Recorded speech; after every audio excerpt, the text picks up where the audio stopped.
Now to the first part of a series you'll see here every Wednesday in the month of March, focusing on men in America. The signs are everywhere. If you're a middle-aged man, you probably know a peer who has killed himself in recent years, at least one.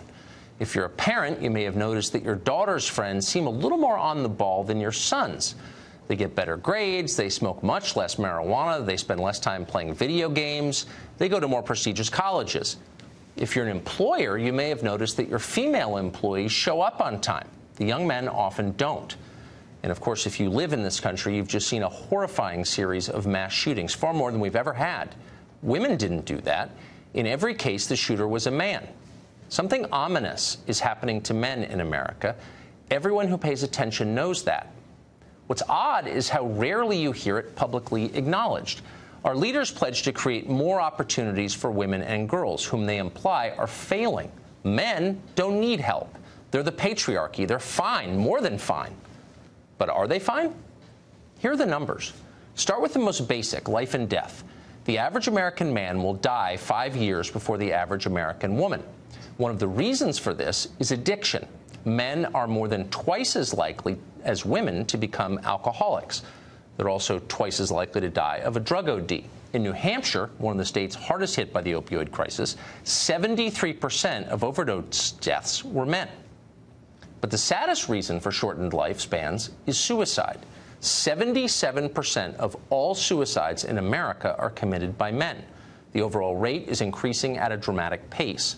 Between 1997 and 2014, there was a 43% rise in suicide deaths among middle-aged American men. The rates are highest among American Indian and white men, who kill themselves at about 10 times the rate of Hispanic and black women. You often hear America's incarceration crisis. Well, that's almost exclusively a male problem, too. Over 90% of inmates are men. Now, these problems are complex, but we know that they start young. And relative to girls, boys are failing in school. More girls than boys graduate high school. Considerably more go to and graduate from college. In schools at every level, boys account for the overwhelming majority of discipline cases. One study found that fully 1 in 5 high school boys had been diagnosed with some form of hyperactivity disorder. That's compared with just 1 in 11 girls. Many of them were medicated for it. The long-term health effects of those medications, not fully understood, but they do appear to include depression in later life. Women now decisively outnumber men in graduate school. They earn the majority of doctoral degrees. They're now the majority of new enrollees in both law and medical schools. For men, the consequences of failing in school are long-term and profound. Between 1979 and 2010, working-age men with only high school degrees saw their real hourly wages drop about 20%. Over the same period, high school-educated women saw their wages rise. The decline of the industrial economy disproportionately hurt men.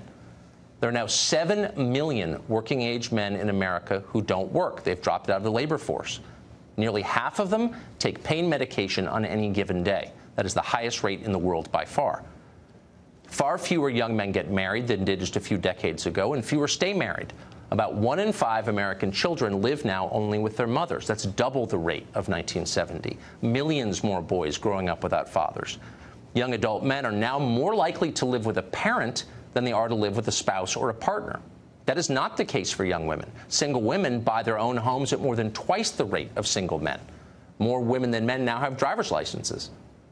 Whenever gender differences come up in public debate, the so-called wage gap seems to dominate the conversation. You've heard it. A woman makes 77 cents for every dollar a man earns. That's a statistic that you'll hear a lot. Presidents have repeated it, many candidates. It's everywhere.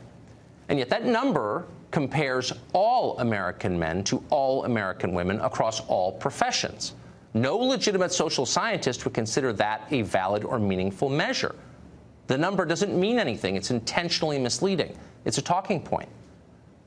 Once you compare men and women with similar experience, working the same hours and similar jobs for the same period of time, that's the only way you can measure it, the gap all but disappears. In fact, it may invert.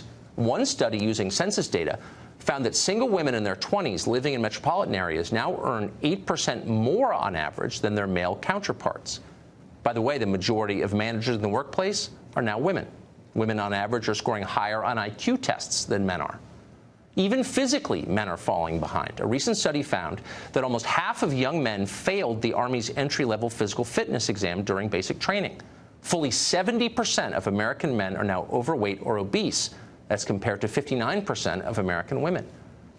Perhaps most bafflingly and terrifyingly, men seem to be becoming less male fundamentally, measurably. Sperm counts, for example, across the West have plummeted. They're down almost 60% since the early 1970s. Scientists don't know why this is. Testosterone levels in men have also fallen precipitously.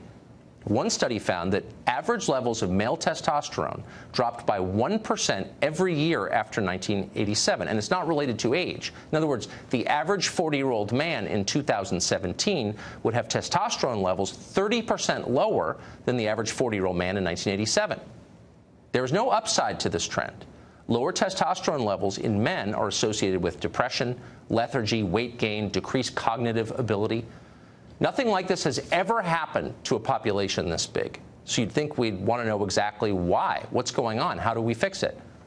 And yet the media ignore that story. It's considered a fringe topic somehow. Nor is it, believe it or not, a priority in the scientific research establishment. We checked, and we couldn't find a single NIH-funded study on why testosterone levels are falling. We did find a study on, quote, pubic hair grooming prevalence and motivation among women in the U.S., So those are the numbers, and they paint a very clear picture. American men are failing in body, in mind, and in spirit. This is a crisis. Yet our leaders pretend it's not happening, and in fact, they tell us the opposite is true. Women are victims. Men are oppressors. To question that assumption is to risk punishment. Even as women far outpace men in higher education, for example, virtually every college campus supports a women's studies department whose core goal is to attack male power. Our politicians and business leaders internalize and amplify that message. Men are privileged, women are oppressed. Hire and promote and reward accordingly.